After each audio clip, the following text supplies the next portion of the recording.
नमस्कार, आप देख रहे हैं बिहार उज्जवल न्यूज में चेतन थिरानी। आइए देखते हैं आज की ताजा खबर। कल समीक्षा बैठक हुई है सर, क्या कुछ उसमें फैसले लिए गए? पुल के मेंटेनेंस की पॉलिसी लाने के लिए माननीय नेता ने कहा है कि जो पुल एमपी लेड के भी हैं, जो पुल डिफरेंट हैं, उसके लिए और पथ निर्माण विभाग के माननीय जो प्रधान एसीएस हैं, ग्रामीण कार्य के, पथ निर्माण के चीफ सेक्रेटरी को, सब लोगों को बुला करके माननीय नेता ने कहा है कि पुल के मेंटेनेंस की पॉलिसी लाया जाए और पुल का रेगुलर मेंटेनेंस किया जाए। कि कभी कभी क्या होता है कि लोग गाद निकालने में या फिर कभी कुछ ऐसी घटना हो जाती है जिससे पुराना पुल जो है ध्वस्त हो जाता है। बहुत से पुल ऐसे हैं जो एमपी लेड से बने हुए हैं, कोई एमएलए लेड से बने हुए हैं।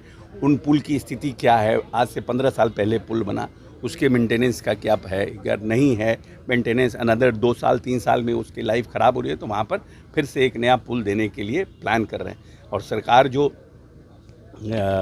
मुख्यमंत्री सेतु योजना जो थी वो हम लोगों ने 2016 से बंद कर दिया था। उस फिर से फेज़ 2 को शुरू करने पर भी विचार विमर्श चल रहा है। हम समझते हैं बहुत जल्दी इस पर निर्णय होगा। जो ठेकेदार मिट्टी काट रहे हैं, ग्रामीण कह रहे हैं कि मिट्टी काट के बेच दिया जा रहा है, उन लोगों के लिए क्या एक्शन? नहीं, देखिए ऐसा है कि मिट्टी काटने के ऊपर तो पहले सरकार ने निर्णय किया था, लेकिन फिर हो गया कि जो लोग अपने खेत का भी मिट्टी काट रहे हैं उन लोगों का भी इशू हो गया था। लेकिन उसके ऊपर एक पॉलिसीज़ जल्दी बन रही है कि पुल के आसपास के कैसे मरम्मती करना है, कैसे मेंटेनेंस करना है, कैसे उसको भविष्य में ठीक से रखना है। उस पर माननीय उच्च स्तरीय बैठक हुई और उस पर निर्णय हो रहा है। 24 घंटे में 6 पुल गिरे हैं, अब तक के 12 पुल गिर चुके हैं। देखिए ऐसा है कि 2 पुल जो आपके किशनगंज में गिरे थे वो, और एक अररिया में गिरा है, जो बड़ा पुल का काम हो रहा था, उसके नदी का रूट चेंज कर गया था, तो उस पर और स्पैन बनाने थे। तो निश्चित रूप से वो जो पुल का काम हुआ वो पब्लिक को हैंडओवर नहीं हुआ, पुल जो है डिपार्टमेंट को हैंडओवर नहीं हुआ, वो पुल निर्माणाधीन था ही, और इसी बीच वो पुल ध्वस्त हो गया। लेकिन उसमें कहीं ना कहीं विभाग का संलिप्तता है, जो लोग काम कर रहे थे उनकी संलिप्तता प्राइमा फेसी हम लोग मान रहे हैं, और उसमें हम लोगों ने 3 इंजीनियर को निलंबित कर दिया।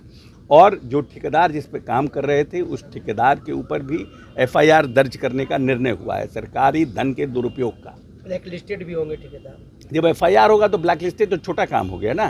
हम तो आज तक ठेकेदार को एफआईआर का प्रोविज़न नहीं है, लेकिन ये इस तरह की जब घटना होगी तो सरकारी धन के दुरुपयोग का तो हम निश्चित रूप से एफआईआर कर सकते हैं। तो उसके रिपोर्ट का इंतजार है। हम समझते हैं 1-2 दिन में जैसे ही रिपोर्ट टेबल्ड होता है उस पर फर्दर काम किया जाएगा।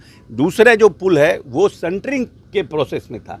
कुछ लोग कह रहे हैं कि ग्रामीणों का था कि पुल यहाँ बगल में बने, कुछ लोगों का था कि पुल यहाँ बने, और जहाँ पर पुल बन रहा था ऐसा शंका जताया जा रहा है कि कुछ लोगों ने सेंटरिंग को गिरा दिया, या फिर सेंटरिंग तो कभी कभी हम लोग भी घर बनाते हैं उसमें गिर जाता है, तो वो बहुत बड़ा इशू नहीं है, वो भी निर्माणाधीन था। लेकिन जो 2-3 पुल और गिरे हैं वो एमपी लेड के पुल हैं, जो हमारे तस्लीमुद्दीन जी ने बनाया था आज से 15 साल पहले, 10 साल 15 साल पहले। अभी जो पुल कल जो घटना हुई है वो प्रभुनाथ सिंह जी ने बनाया था, वो भी 10-12 साल पहले। लेकिन फिर भी ये सरकारी धन है और इसके मेंटेनेंस की पॉलिसी बनी, तो मुख्यमंत्री जी ने कल उच्च स्तरीय बैठक करके ये निर्णय किया। तेजस्वी कह रहे हैं कि डबल इंजन की सरकार है और पुल छलांग लगा दे रही है नदी में। अब ऐसा है कि ये 1.5 साल ये विभाग आरजेडी के पास था और माननीय तेजस्वी यादव जी इसके मंत्री थे, तो मोरल रिस्पॉन्सिबिलिटी उनकी है ना। हम लोगों को जब जेडीयू के पास ये विभाग आया है जब से, उसके बाद मॉडल कोड ऑफ कंडक्ट है। 4 तारीख को मॉडल, 6 तारीख को, 8 तारीख को इसी महीने में मॉडल कोड ऑफ कंडक्ट खत्म हुआ, तो हमारे पास तो मात्र 20 दिन का समय मिला है। तो हु इज़ रिस्पॉन्सिबल?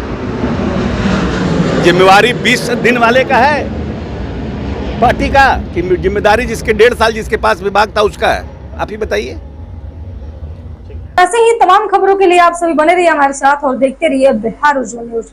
अब तक हमारे YouTube चैनल को सब्सक्राइब नहीं किया है तो जल्दी से सब्सक्राइब कर लीजिए।